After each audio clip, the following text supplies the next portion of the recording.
Do you have a story you want to see on the channel? Go to astheravendreams.com/submit or check the links down below. And if you want early access to all my videos, go to patreon.com/astheravendreams. Or you can click join down below.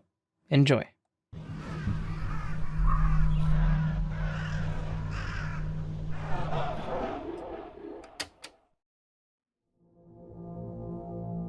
This happened about 2, almost 3 years ago.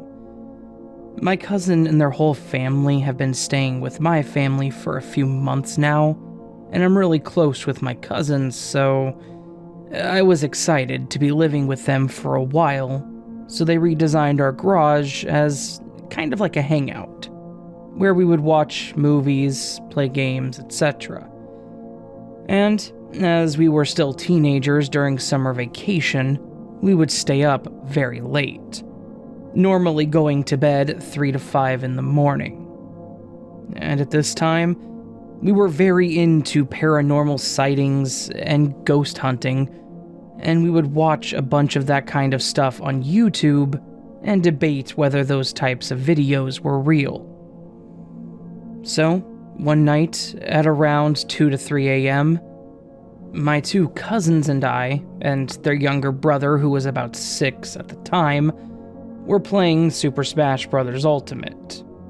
And after a while of playing, we decided we wanted to watch ghost hunting videos instead. So my oldest cousin told his little brother, the 6-year-old, to go to bed because we were going to watch some scary stuff, and we didn't want him to get scared and cry or have nightmares. But my little cousin kept refusing. So, they both ended up arguing really bad that my little cousin was on the verge of crying.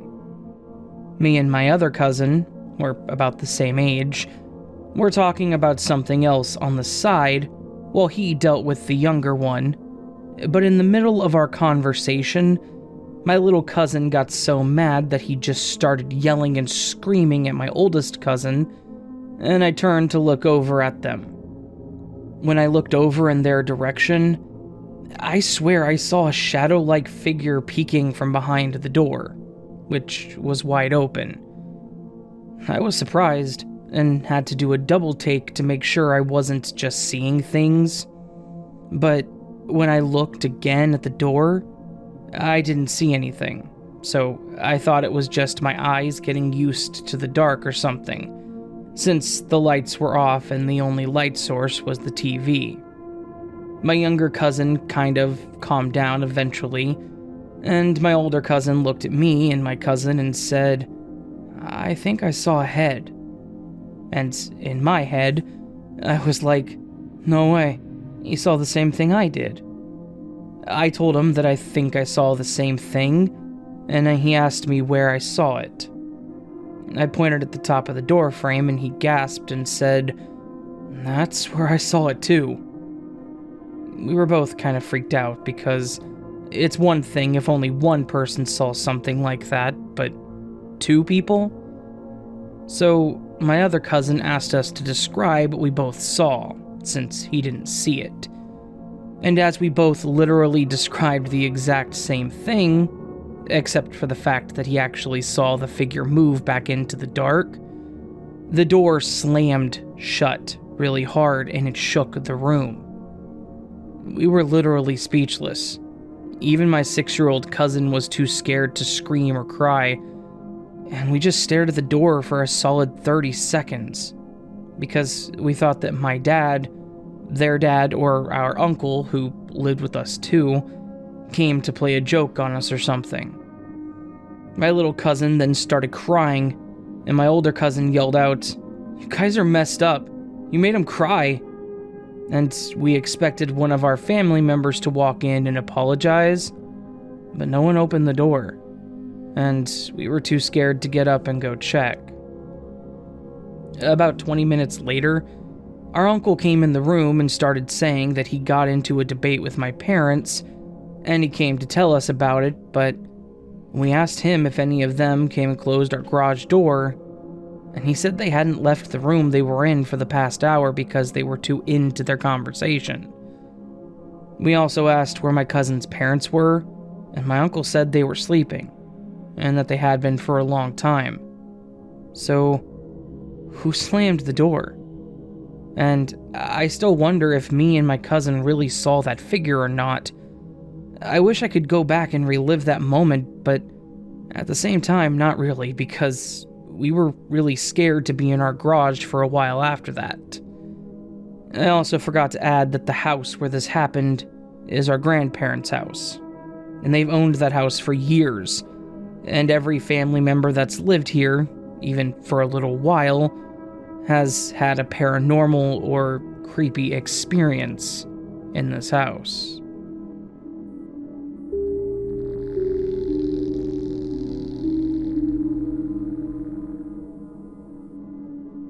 I don't remember when this exactly happened. I just remember that I was in high school. I'm 26 now.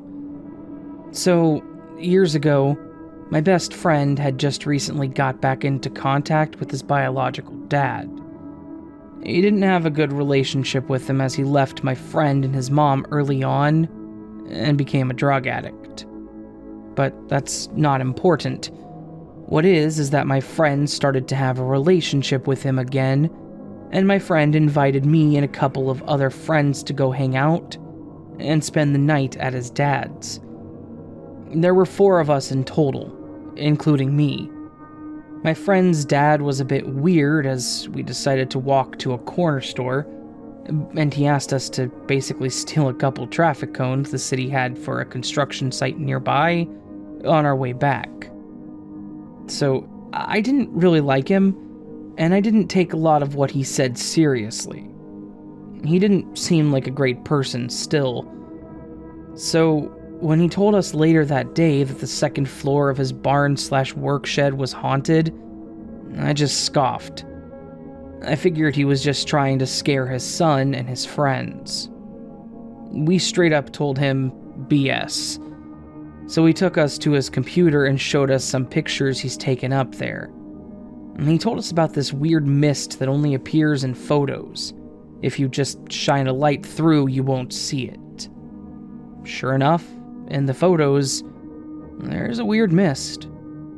I just think it looks like dust, personally.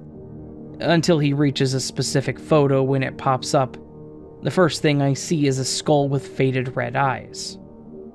The mist in this photo was forming the skull clear as day. We were all freaked out by this, so naturally being dumb white teens, we wanted to investigate. We get flashlight lights. I grab my camcorder to use as a voice recording device. Didn't have much else. I think I could have used my phone at the time to take a voice memo, but I had no idea how to do that.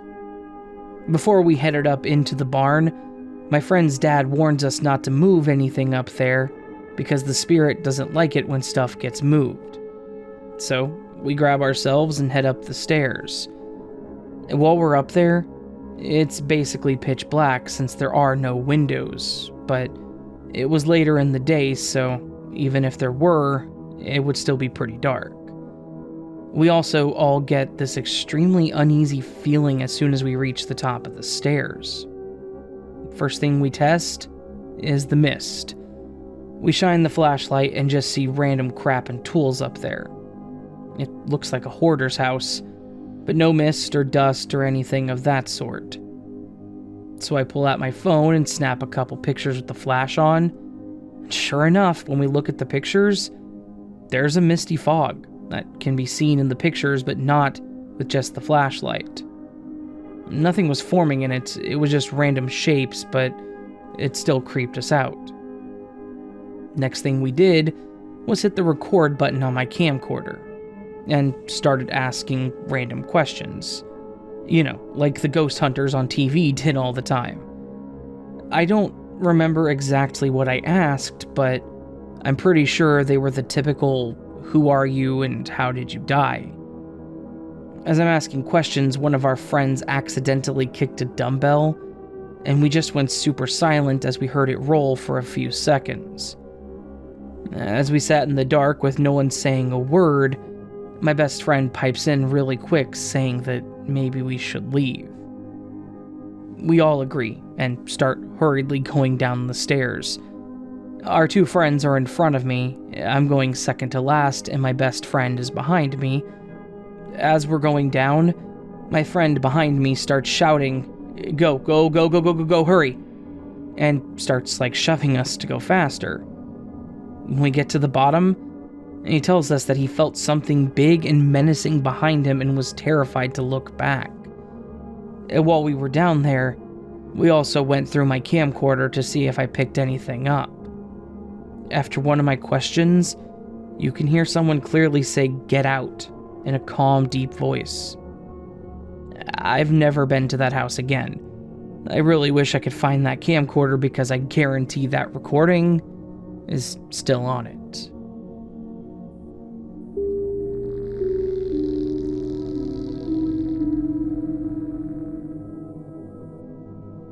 Hey there.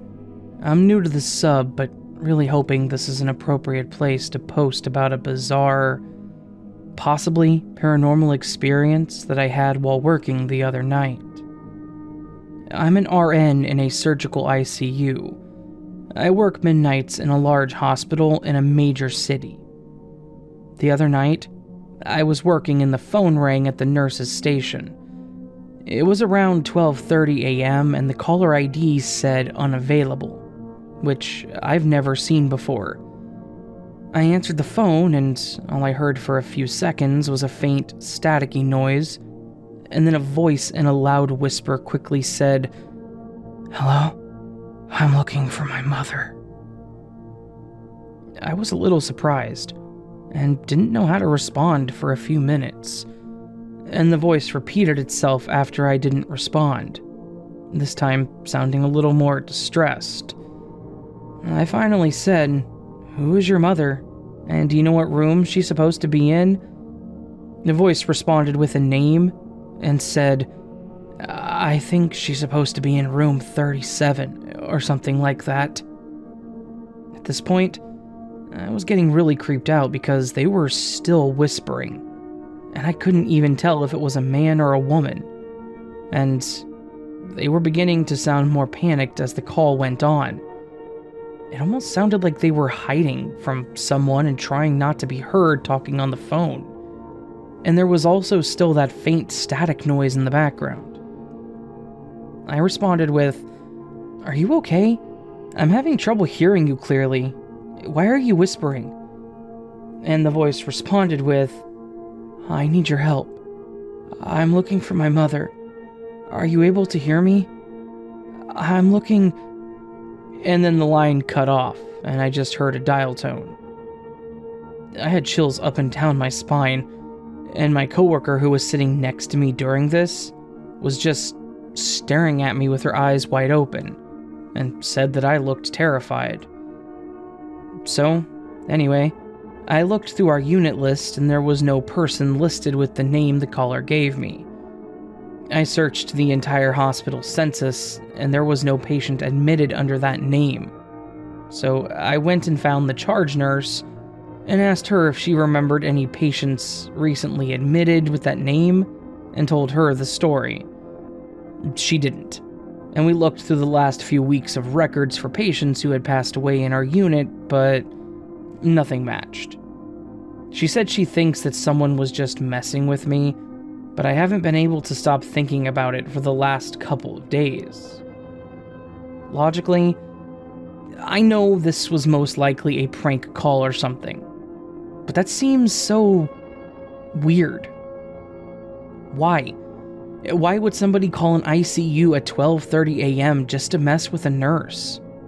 Also, the specific phone number to the nurse's station is not listed online. You have to call the hospital operator and ask to be connected to the nurse's station, or an employee has to give you the direct number to call, like if you were a family member calling to get updates or something similar. And the room number the caller gave also lines up with the numbers on the unit. So, I guess that could have been a lucky guess, but it just seems odd to me. I answer a lot of phone calls from people looking for their family members, when they're admitted to the hospital. And I'm used to talking to people while they're in a state of panic or extreme emotion. I feel like that's a hard thing to fake. But I sensed genuine distress from this caller. I spoke too, and personally felt it for a while after it happened. It was one of those things that instantly made the hairs on the back of your neck stand up, and I was jumpy for the rest of the shift. And I didn't answer any more phone calls. So yeah, I'm not sure what type of response I'm looking for here, but I think I just needed to vent about it somewhere. Not entirely sure what happened. What do you think? Was this a morbid prank call? Or something a bit more eerie?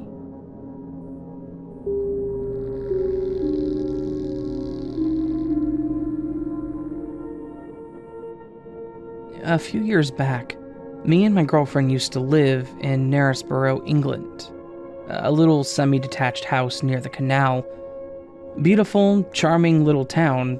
They're known for the bed race and a crazy guy back in the days who had a questionable zoo there. We moved in, and it was a beautiful late 1800s style that had a nice homey vibe. Except the master bedroom. I did not notice the vibe while viewing the place, but when we stayed there the first night, it was considerably colder than all the other rooms, and one corner of the room seemed to be permanently damp. Our dog, a little Yorkshire Terrier Duke, could not be in the room with us anymore. He used to sleep with us in the bed, but as soon as he was in the room, he would just rush to the corner where the damp was and bark uncontrollably and growl at the wall. This creeped me out. I was worried about the cold too. I put two and two together, and you could say, I told my girlfriend that I thought there might be something paranormal involved there, but she just laughed at me. She's always been skeptical of the paranormal. Anyways, we had to kick the dog out at night because he would bark all night at the wall. One night, I woke up about a week after our move because of the dog barking and scratching at the bedroom door. It's dark in the room. It's a little lit from the moonlight, and we did not have bedside lamps set up there just yet, so I couldn't see much. I sit up, and I'm about to lock the dog in the kitchen when I catch a glance to the left. My girlfriend was naked, curled up in a sitting position, holding her knees right in the damp corner. I let out a little scream from the shock that seemed to shock her awake, and she said, "Maris, what time is it?" I quickly bolted to turn on the main light. She looked disheveled and confused. I put her back in bed and told her to go back to sleep. She was prone to sleepwalking, and I've seen her do crazy things before, so this was not too weird by all accounts, but it freaked me out. I was telling the story a few days later to my mate from a nearby town, Harrogate, and she asked to come around and have a look. She was into all that spiritual stuff, crystals, etc. She came with her dog into the bedroom, who also immediately started attacking the wet corner. She walked up, kinda touched the wall. 25 seconds later, she backed up. She said that there she felt the devil coming through himself. I burst out laughing, expecting her to laugh too, but she was dead serious, and just continued to try to convince me to move out and get my deposit back. So, that kind of freaked me out a little more. The final straw came a short while after at night. I was lying in bed. My girlfriend was staying at her mother's that night, so I was on my own.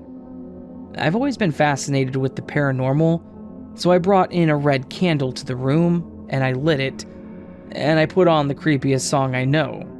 It's Peter Gundry, Guesha the Devil.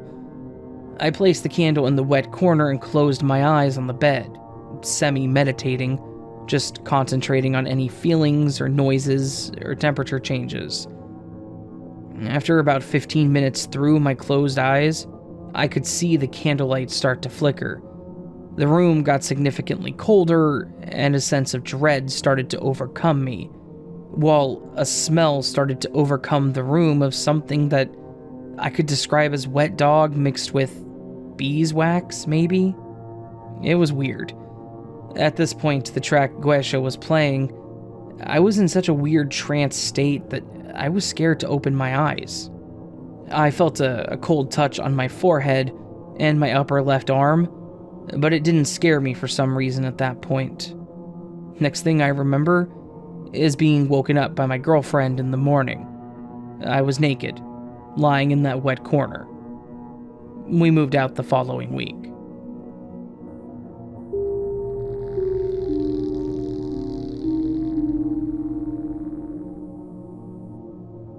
It's my second time having sleep paralysis, ever since that last time that I was attacked by an incubus a year ago. I was in the middle of trying to get back to dreaming, but I was still half awake. Now that I think of it, I knew I was awake. I remember going to the washroom twice after waking up sometime at 8 a.m. and going back to my room. My dream was mildly weird, like they usually are. It was about going to a party and then being invited to a Spanish school thing, but it was really just a bunch of teenagers traveling together. At the end, there was a party, and I totally forgot about it, so I was going to grab my makeup. I was having a difficult time trying to grab my makeup because it was like something was blocking me. Something blurred my vision in my dream. I knew I was trying to dream, but I didn't at the same time. Then, all of a sudden, I became paralyzed in my bed. I felt tingly feelings holding me down. And that's the feeling I usually feel when I make an attempt of astral projecting. I remember hearing someone walking in my bedroom wooden floor. The floorboards are pretty creaky, so it was definitely walking. I remember that it hovered by me. I thought it was my mom. I remember saying something like, "Hi, Mom," and when she didn't answer, and the noise of the floorboards continued, I said, "Mom, I know it's you." Still, no answers. It was my second time being able to break out of the paralysis, and I said "stop" loudly. After I said that, there was a voice. A woman said "stop" in a mocking tone. I knew it wasn't my mom, but it sounded exactly like her. After I broke out of my paralyzation again, I knocked on the wall for my mom to come over. That was basically when everything ended. She came into my room and we talked about it. I'm writing this a couple of minutes afterwards, so I still feel very uncomfortable. I don't know if this will add any relevance to the story, but I'm getting into more of the spiritual side of the world. I'm learning about witchcraft and Reiki. I only started learning a few months ago, so I'm still pretty new to this world. I remember these past few days I kept seeing dark shadows here and there. As much as it's sketchy, I became accustomed to having weird things happen to me. I've been able to see and sense things ever since I was a kid.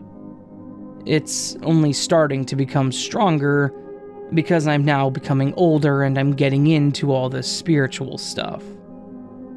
I have a guess that more entities are able to take control of me because I'm naive and weak.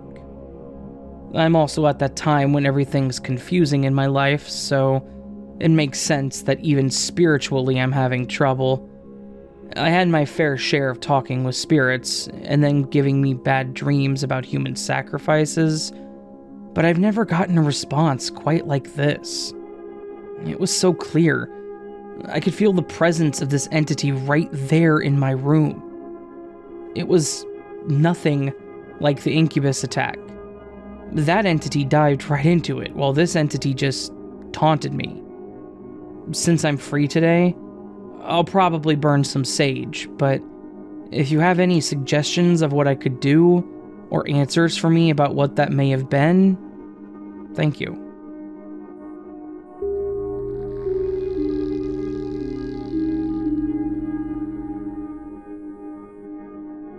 One night, it was around 3 a.m. and I was reading in my bed, when suddenly, I heard a deep voice whisper to me in my room. I've never experienced anything like this before, and I knew I wasn't hallucinating. I shuffled up quickly and scrambled backwards off my bed, astonished. I looked around. The entire atmosphere of my room suddenly began to change. It started to become dense, and the lights softly dampened. It felt like being in a strange fog.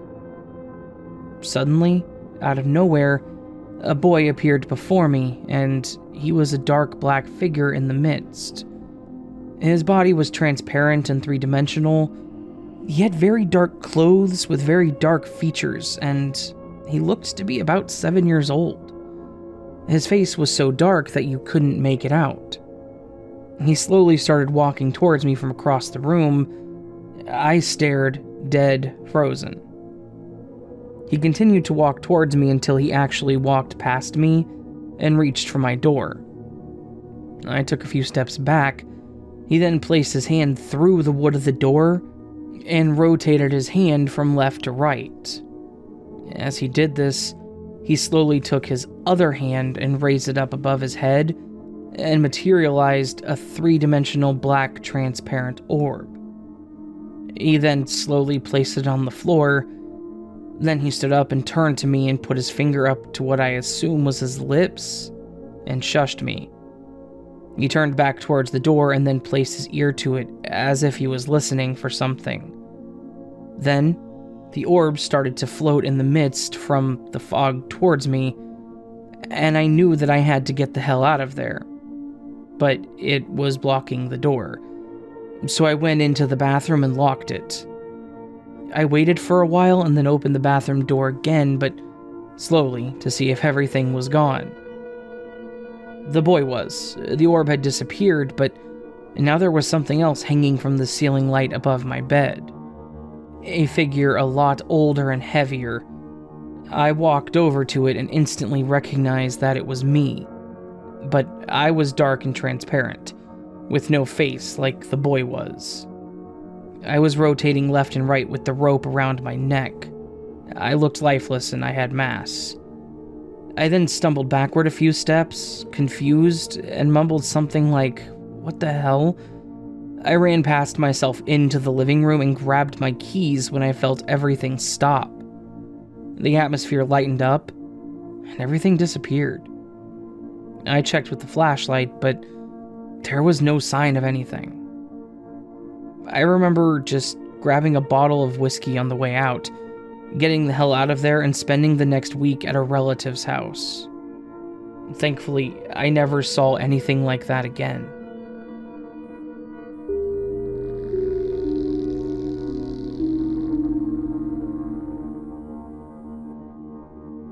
This happened about 4 years ago while I was hunting in the mountains of the northeast US. There was fresh snow on the ground, and there were supposed to be flurries later in the afternoon. It was a great day to be out until the flurries came in. It wasn't flurries. It was a whiteout, and I couldn't see but 10 yards in front of me. I start making my way towards what I thought was the direction to a large pack of dense pine trees to the east of me, but I can't see. I was wrong, and at this point, I'm lost in a snowstorm. It's almost dark. I reach in my bag to pull my flashlight out, and it's dead. I look for my spare batteries, and I forgot to pack my batteries. At this point, I'm panicking a bit. I don't know where I'm at, and I'm starting to not be able to see. So, I figured the guys back at the cabin would start to search for me around 9:30. It was around 8:45, and I figured I'm gonna build a fire so they can see me when they come. Everything was wet, so it took forever to start a fire, but I got one lit. I sat there until 1:30 a.m. and realized that I was nowhere near where I went hunting, and the guys couldn't find me. I'm panicking at this point because I don't have the proper gear to be out all night. The temperature is dropping rapidly, and even with my hunting gear and fire, I'm cold. Just when I think all hope is lost, I see a dim little light in the distance and it's moving away from me. I quickly put out my fire and I start heading towards the light, assuming it's another hunter walking on a trail. The light is about 400 yards from where I'm at. I walk and walk and walk for about 2 hours, and I realize I've been following this light, but there are no tracks on the ground. Just pure white snow. As a desperate chance to get this guy to slow down, I yell out, "Hey, I'm lost.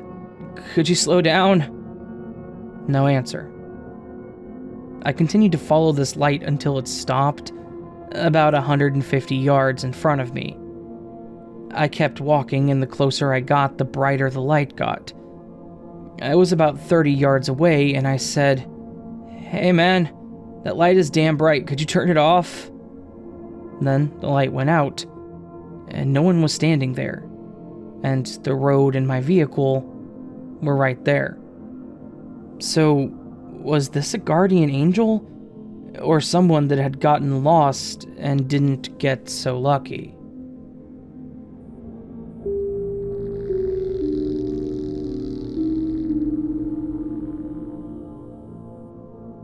A few years back, I was laying in bed, dozing off. My entire family had already been in bed and was asleep for a couple of hours at this point. As I was dozing off, I could hear my light switch flipping up and down, so I looked to see what was happening. I could see the silhouette of my little brother standing there at my doorway. I asked him what he was doing, but he didn't give me an answer. He was silent. I was too tired to even care, so I laid back down. I kept hearing the switch still, and at this point, the realization hit me that my light was not coming on when the switch was being flipped. So I sat back up to talk to my little brother again, and he was gone. But my switch was still flipping once or twice by the time I got out of bed. So I ran to my brother's room to ask him what he was doing, but he was fast asleep. He's a hard sleeper, but has never been known to sleepwalk, and it didn't make sense that the switch would have still kept flipping after he left. So, at that point, I went back to bed really confused and a bit on edge. I would always stare at the small group of stars that I could see out my window while I tried to fall asleep. So, I did that, hoping I would calm down enough to sleep. As I was lying there, I got this weird chill in the room. It was enough to make me feel uncomfortable, so I flipped my switch back to straighten out my blanket to cover up with. When I flipped, I felt something wet drip on my face and run down my lips. I was so confused at this point, and I didn't want whatever had just dripped on my face to make its way into my mouth, but I could already taste the iron. I ran to my Jack and Jill bathroom and looked in the mirror. There was literal blood dripping down my face. It had landed on my forehead and nose and dripped into my mouth. I was so stunned by this that I didn't know what to think. I asked my little brother if he had woken up at all that night, and he said no. Anyone else have any similar stories?